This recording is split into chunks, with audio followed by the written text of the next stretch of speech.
नमस्कार भी सभी को। जेएम क्लासेज में आपका स्वागत है। मैं परमीला। और जो हमारी हरियाणा जीके को लेके जो मैं सीरीज मैंने शुरू कर रखी थी, उसकी आज फिफ्थ जो वीडियो रहेगी।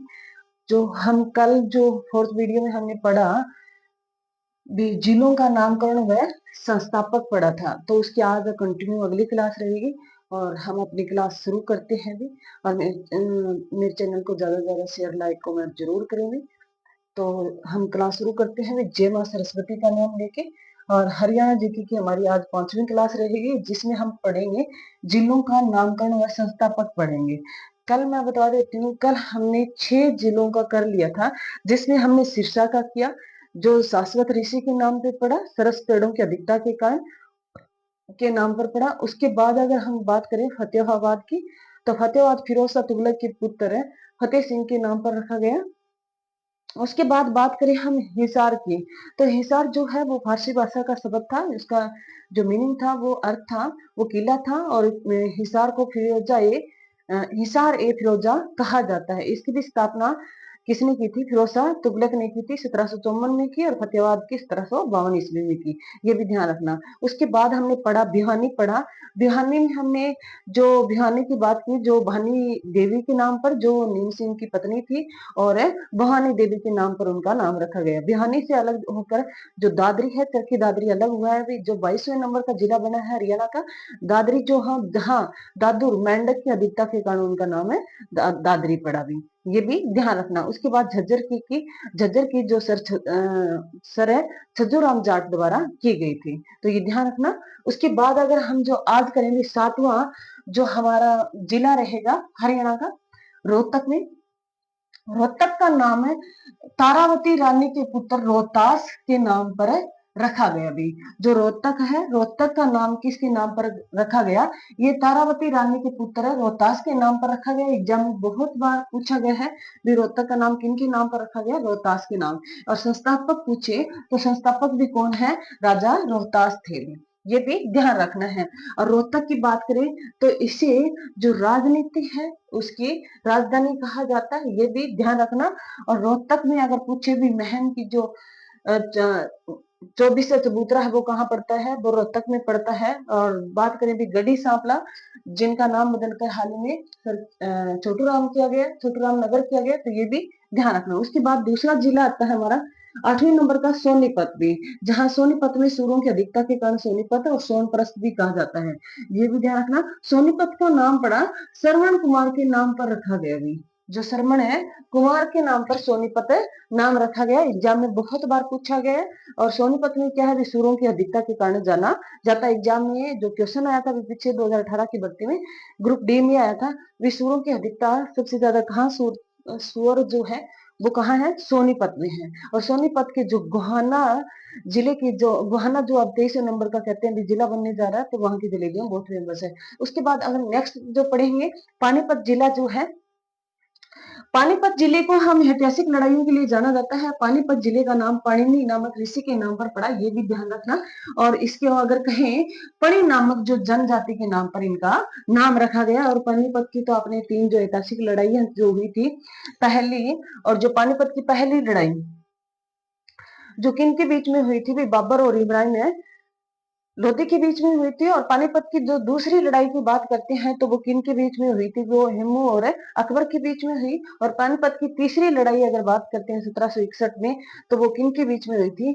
अहमद शाह अब्दाली और पानीपत की तीसरी लड़ाई अहमद शाह अब्दाली और मराठों के बीच में हुई, याद रखना। और पानीपत को पेट्रोलियम अगर रिफाइनरी पूछे भी हरियाणा में कहाँ पड़ती है, तो पानीपत में पड़ती है।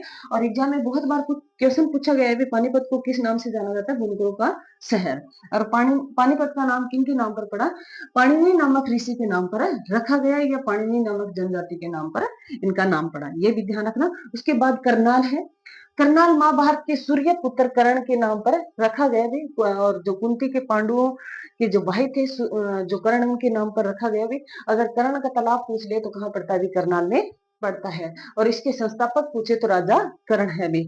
और करनाल की बात तो भी, करनाल जो है हरियाणा का जो जिला है, वो बासमती चावलों के लिए इसे और धान का कटोरा भी कहा जाता है, ये भी ध्यान रखना। और यहाँ के लबोटरी जूते बहुत फेमस है। और अनुसंधान अगर लगभग पूछे तो वो कहाँ पड़ते हैं हमारे हरियाणा के करनाल जिले में पड़ते हैं, अगर हरियाणा के कोई अनुसंधान लगभग। उसके बाद बात करें कुरुक्षेत्र की, कुरुक्षेत्र जिसे धर्म नगरी के नाम से जाना जाता है, कुरुक्षेत्र का नाम सूर्यवंशी कुरुओं के नाम पर रखा गया। भी कुरुक्षेत्र का नाम क्या रखा गया, सूर्यवंशी कुरुओं के नाम पर है कुरुक्षेत्र का नाम पड़ा। और कुरुक्षेत्र में क्या है, इसे धर्म नगरी से भी जाना जाता है। महाभारत का युद्ध हुआ वो यहाँ ही हुआ। अगर पूछे भी हरियाणा का ताजमहल कहाँ स्थित है, तो हरियाणा का ताजमहल जो शेख चिली का मकबरा है जिसे बोला जाता है वो कुरुक्षेत्र में स्थित है। और कुरुक्षेत्र में कृष्ण संग्रहालय भी पड़ता है, ये भी ध्यान रखना। अंबाला भी, अंबाला जो है, अंबाला जिला, अंबाला जो है इसका नाम महाभारत की अंबालिका के नाम पर रखा गया। भी महाभारत में जो अंबालिका है उसके नाम पर है, उसका नाम अंबाला रखा गया। और लगभग एग्जाम में बहुत बार अंबिका माता के नाम भी ये भी कुछ बताया गया, और कई बार एग्जाम में आया भी आम की अधिकता के कारण भी अंबाला का नाम है अंबाला पड़ा था भी, ये भी ध्यान रखना। अगर उसके बाद पूछे यमुनानगर अंबाला की बात करें भी, अंबाला का मैंने बता ही दिया जो अंबालिका माता के नाम पर और आमों की अधिकता के कारण। उसके बाद नेक्स्ट की बात करें यमुना नगर है, वो यमुना नगर में हमारी जो यमुना नदी है उत्तराखंड के यमुनोत्री से निकलती है, और जो हरियाणा में प्रवेश करती है वो यमुना नगर से करती है। यमुना नगर में कहा, कलेश्वर जो राष्ट्रीय उद्यान है जहाँ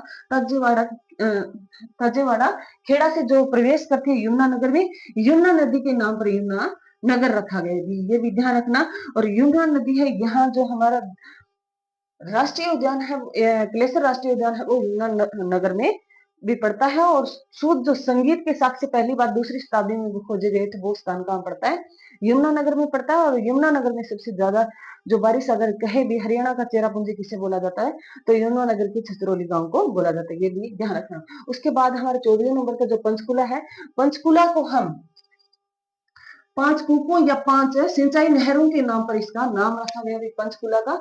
और पंचकुला जो है हरियाणा का जो एचपीएससी और एचएससी का जो हेडक्वार्टर पड़ता है वो कहाँ पड़ता है, पंचकुला में पड़ता है, ये भी ध्यान रखना। उसके बाद जो बात करें 15वें नंबर का जींद भी, जींद का नाम किनके नाम पर पड़ा, ये माता जयंती देवी के नाम पर जींद का नाम जींद रखा गया। एग्जाम में बहुत बार क्वेश्चन आया है भी, ये एग्जाम में आपको पीवाई क्यों लगाओगे तब पता चलेगा भी, सारे क्वेश्चन बहुत बार पूछ लिए गए हैं। तो जींद का नाम किनके नाम पर रखा गया, माता जयंती देवी के नाम पर रखा गया भी। जींद को जो है यहाँ जो नवग्रह कुंड के लिए जाना जाता है जींद। और सर्प दमन जो है, सर्प दमन जो स्थान है वो कहाँ पड़ता है, जींद में पड़ता है। और जींद की बात करेंगे, जींद में एक वीरबारा वन्य जीव अभ्यारण्य पड़ता है। जींद में एक वीरबारा वन्य जीव अभ्यारण्य पड़ता है जो एग्जाम में बहुत बार पूछा गया है, तो ये ध्यान रखना। मेवात भी, मेवात का मेव जाति की अधिकता के कारण मेवात का नाम, जो क्षेत्र था वहां मेव जाति अधिक रहती थी उसके कारण वहां का नाम क्या पड़ा, मेवात पड़ा भी। और मेवात का नाम कहते हैं भी महात्मा गांधी ने क्या कर दिया था, सत्यमेव पूरम कर दिया था भी, सत्यमेव पूरम कर दिया था भी। सत्यमेव पूरम में मेवात का नाम किया गया। और 2016 में मेवात का नाम बदलकर नूहो कर दिया गया, ये भी एग्जाम में बहुत बार है पूछ लिया गया भी, जो मेवात का नाम क्या कर दिया गया, नूह कर दिया गया, वर्तमान में नूह है। और ये 2016 में चेंज किया गया, ये भी ध्यान रखना। और इसी के साथ जो गुड़गांव था उसका नाम बदलकर भी गुरुग्राम कर दिया गया था, ये भी ध्यान रखना। और मेवात का नाम मेवात क्यों पड़ा, ये यहाँ क्योंकि मेव जाति सबसे अधिक रहती थी। तो हमारे ये 16 होगी, एक छोटी सी वीडियो और आएगी इसकी। तो हमारे 22 के 22 जिले जिनके नाम एग्जाम में बहुत बार पूछे गए, मैंने कल वाले रिपीट करा दिए, और आज हमने जो की है 16 तक कर लिए। कल हमने 6 कर लिए, आज 10 कर लिए। उसके बाद जो हमारे जिले रहते हैं 16 के बाद जो 22 6 और रहते हैं, वो कल एक छोटी सी वीडियो आपको और मिलेगी।